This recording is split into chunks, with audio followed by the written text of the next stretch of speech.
It's time you earn respect as a recruiter. Check out this video right now to find out how I would do it. Hey, welcome to the Millionaire Recruiter. I'm Brianna Rooney, your Millionaire Recruiter. If you have not seen this channel before, it's all about upping your game in the recruiting industry. So let's get to it, and Happy New Year. So I'm gonna be a little more controversial today because I'm getting a little upset. And I'm getting upset by the recruiting industry again.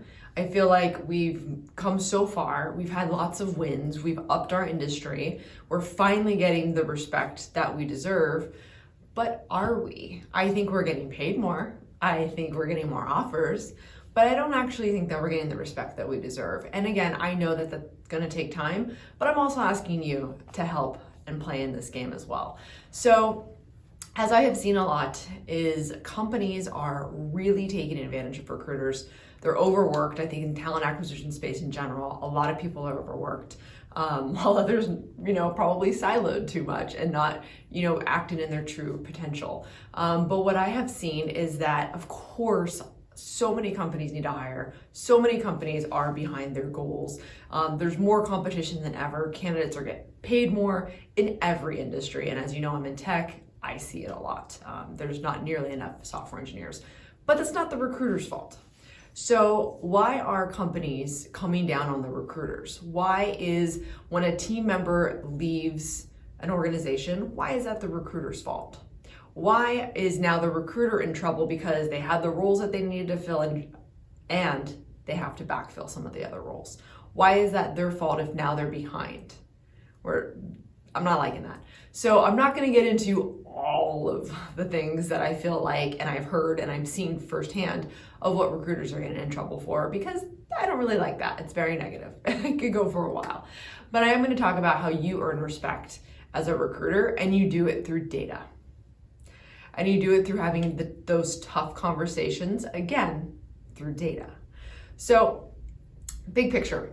Let's say you have a rec. And the hiring manager says, okay, we need, 5 recs filled within 3 months, and this is what I need. Great.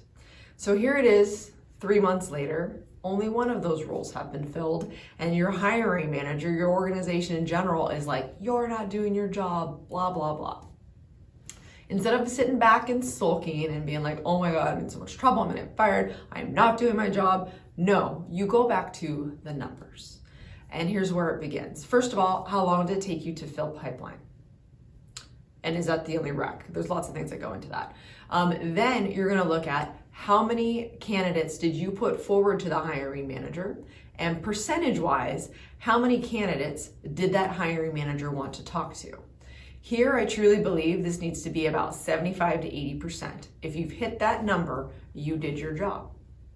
If it's off, and you've gone back to the hiring manager and the hiring manager has not given you additional feedback, again, that's not on you. Those are the notes you have to take. That's the feedback you give the hiring manager. Then we flash forward. Okay, where did we lose candidates? So you're gonna go to what the actual fill rate was per position, and that's very important. So you're then gonna see at what stage, whose fault is it really? Was it the hiring manager or the interview panel that wasn't available? Was it the candidate not available? We're gonna go back to that.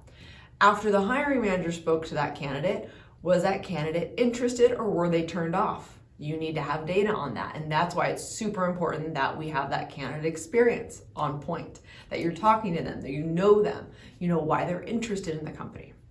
Then we're gonna go all the way to the end of that stage, and we're gonna go to offer time. And we're gonna say, okay, how long did it take for that candidate to get that offer? And again, who is that bottleneck? Who is the person that took long? The candidate or the company? And if it's the company, you figure out what person that was. Because it's not on you, right? You're the recruiter, you're here to drive process. So this is that moment to reflect. And by the way, if it is on you, you need to fix it. But this is where we have data. So then we're gonna say, okay, great. The offer was made. Why did the candidate not accept? And we're gonna have, again, real data. You have real notes, real reasons. We're gonna figure out why that didn't happen. Then when you're sitting here and you're being like, holy moly, in 3 months, I've actually made, 20 offers and 1 person accepted. Well, whose fault is that? I'm gonna have 2 sides to this. One it's the organization's fault in general. But the part where it is on you is that it took you 3 months to realize, wow, our closing ratio is really bad. So hopefully that's not the case. So when I say be data driven, I don't just mean when you're getting your hand slapped when you're in trouble because you're not hitting numbers. I'm talking about in the moment, constant. You're constantly bringing this in front of people. So earn that respect. Now you can't earn respect overnight. That's not going to happen. As we know in general, the recruiting industry, it's been years and it still hasn't happened. But in your organization, you can. It just takes small actions. And it takes you being that great brand ambassador for the candidate and the experience, but it also has you be very, and this is not confrontational, but it's going to feel like it. This is being very data focused and bringing problems and issues to the attention of your hiring manager and to the panel and to all the other recruiters. We talk about it. And you don't talk about it as this is our problems, we don't know how to do it. You bring solutions. That's how you earn respect. As a recruiter, you bring the data and you bring the solution and you get it done and you document everything.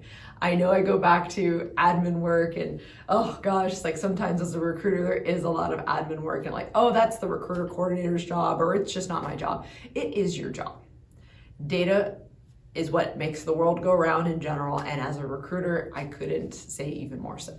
So earn that respect. And I would love, and I know this is gonna kind of fire me up, but I would love for the comments below on this video, I wanna hear some horror stories. I just do. I just feel like we need to address those. But also, like I say, come with solutions. I wanna hear how you fixed it. That I challenge you for sure, because I just feel like I'm getting really upset with all of this nonsense going on. And it's just recruiters do such a great job. And there are what I talk about all the time is hiring is the most expensive, time-consuming, most important thing that a company ever does. And the recruiter is the one that sits in the front seat of it. And you can really be impactful and you can really earn that respect in your organization. And when you think about it, the recruiter should be on everybody's shoulders and being like, you did it, because it's hard. So as you're entering this industry, as you see over 145,000 job postings to be recruiters, definitely feel free, take advantage of what a hot market it is, but also join organizations for the right reasons, the right leadership, and the right process. Because what's hard is when there's a lot of red tape and a lot of conflict and it's not easily being able to be fixed, it gets very frustrating. However, when you fix it, ooh, it's exciting. So earn the respect, be that great recruiter, make me proud. But we have a lot of exciting things coming to you this year. So I'm super excited about 2022. I'll start releasing them, one of them being a podcast. Fun. All right. So thanks so much. And remember that money is just a vessel to do all the amazing things you want to go do in life. Go do it. See you every Thursday at 12.